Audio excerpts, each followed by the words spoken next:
Hi and welcome back to the English Harmony video blog.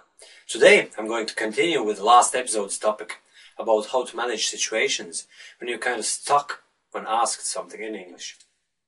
But now I'll recap the last episode in a couple of words so that you can refresh your memory. So the first step on your way to gaining a total confidence in your English is awareness of the fact that you can actually talk about any topic in English as if it were your native tongue. Once you've convinced yourself that you can, and bear in mind, it's very important, you've broken down the mental barrier that's been preventing you from successful English communication. Then you can start actually thinking over the question the very same way you'd consider a question asked in your native language. Instead of frantically thinking what you can tell about the topic or question, you just take one thing at a time, give the person a couple of counter questions to get the conversation going, and of course, don't hesitate to use idioms like, as a matter of fact, if I'm not mistaken, to the best of my knowledge, and similar, to fill in the pauses in your conversation and take time. As you may have noticed, any conversation in any language is filled with such filler phrases. Although some may argue that they serve no purpose at all and only literal language, I don't fully agree. If we take out everything we can from a conversation or a story, leaving only dry facts, it suddenly becomes very boring. Okay, but now as promised, 2 powerful tips of the speech issue management, and at the end of the episode, about managing casual conversations. So to cut the long story short, here we go with tip number 1. Don't start telling something smart if you don't know how you'll finish it off. Better break down your thoughts into smaller, few-word sentences rather than starting a novel with no ending. Fear of speaking too simple is a pitfall so many foreign English speakers fall for, and they end up getting stuck and not being able to say a thing, which makes the problem into a vicious circle that repeats over and over again. Remember what I said about your native language. Do you always speak using super sophisticated language? No. Any language is made of simple, most commonly used words for the most part. So you don't have to spend time thinking whether it's okay to say simple words like do, make, is, and so on if you've forgotten the exact specific English word. For instance, you're telling a story about the current economical situation in the world, and you started off with many major world economies are in, and then you kind of know that you wanted to say dire straits, but you just can't suddenly remember the phrase. The worst thing you can do now is stopping your speech and trying to remember the exact phrase by all means. Instead, you can finish off the sentence by saying, a very bad situation at the moment. You see, a very simple phrase, yet it describes the economical situation of major world economies the very same way. Also, don't be afraid to describe something using other words if you can't name a particular thing or even an abstract concept in English. Let's say you're telling about working out in a gym and you've forgotten the word dumbbell. You start off with saying, and then I exercised my shoulders using those, how do you call them? They're like barbells, only much shorter. And then the other person will certainly tell you the correct word, dumbbell. And then you'll go, oh yes, dumbbells. And even if it's a complicated philosophical concept you're talking about, you can still use plenty of very simple words to describe something you're not very comfortable discussing in English. But then you would most likely be the same in your native language, talking about the same topic. Remember what we spoke about in the first part of the previous episode. Okay, but now the second super tip. Don't speak fast. It's so simple, yet so many foreign English speakers speak as fast as they can.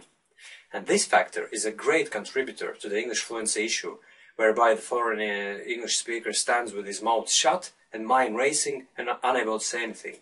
I've been actually repeating the importance of slowing your speech down many times, and I have a video made dedicated to this aspect of improving spoken English. But as they say, repetition is the mother of learning, so I think it won't hurt to repeat it one more time. Slow down if you feel that you get suddenly stuck in your English conversation or in the front of class. So adhere to the principles from the first tip, and also pronounce the words and sentences in a slow, controlled manner. It's quite difficult to overcome the mental barrier of speaking slowly, because the general consensus probably would be that the more advanced English speaker you are, the faster you have to speak. But I can refute this argument with 2 counter-arguments. First of all, even native English speakers, when faced with a sudden question, will speak slowly, think about what they can actually say, and speak in a controlled manner. And it's actually common sense that if you haven't had time to prepare the answer, it's nearly impossible to form a fluent and uninterrupted story, isn't it? Always pay attention to radio interviews with celebrities, and they always use lots of ers and wells in their conversations, because for the most part, the questions haven't been prepared in advance. And secondly, if you are left between two choices, either you try to speak very fast and mess up the whole speech, or you slow down and explain your point slowly but understandably, which one you'll be going for? I think you won't think twice before choosing the second option. So I think this argument has been resolved in favor of the slow, controlled speech. Okay, but now at the end of this episode I'll tell you how to conduct casual conversations when you are asked something and you get stuck not knowing what to say. There are basically two types of questions you can be asked in non-formal situation, be it a lunch break at work or a party or just running into someone on the street when you don't know what exactly to answer and you get stuck. First of all, there are those sorts of questions that require standard response. It's the so-called small talk. It's when your coworker asks you on Monday morning, "Hi, how are things? How was the weekend?" On most occasions, it's just a conversation for its own sake, and you're not actually required to give an elaborate answer. By the way, this is a pitfall for many foreign English speakers, as they take these things too seriously. Instead of telling about how you actually spent your weekend, you can just reply with, "Hi Mark, thanks, I'm doing fine. The weekend? Well, you know, all the usual stuff." With that, Mark will most likely leave you with, "That's cool, okay, catch you later." And you can respond to that with a simple, "Later." And by the way, you can learn plenty of most commonly used small talk phrases by going to this link, englishharmony.com/blog/small-talk, and use the phrases you find on that page, and you'll never get stuck when bumping into someone you haven't seen for a while. Secondly, there are those questions when the person asking them already expects a certain answer, and you can be suddenly taken aback by the fact that you can't tell them what they want to hear. That in turn leads to a situation when you just don't know what to say. A good example of such a question is, for instance, when you're sitting at a table in a canteen and some of your co-workers are having a chat about sports. Then one of them suddenly asks you, "Hey Tommy, did you like last night's game?" Problem with these sorts of questions is that first of all, the person assumes for one reason or another that you've actually seen the game. Therefore, they expect an answer about the game. On many occasions, you want to give that immediate response, but the very nature of the question confuses you at a subconscious level.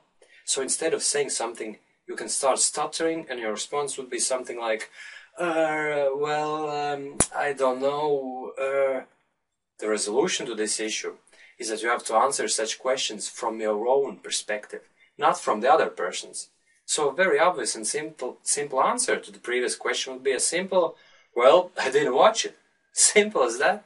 You see, this sort of issue most likely occurs when we, foreign English speakers, try to please native English speakers at all costs, and we want to give perfect answers. But you never have to feel inferior just because you're a foreigner, and also your conversations can take the same shape as if you were chatting with someone in your native language. So for instance, when you simply don't want to answer some question, not because of your English, but for any other reason you might have, it's perfectly fine if you say, let's leave it at that. Okay, my dear listener, it's about time we call this episode finished. I hope you'll find my advice helpful, and you'll have fewer situations when you can't tell anything in English despite your English knowledge being fairly good. Thanks for staying with me, and talk to you soon again.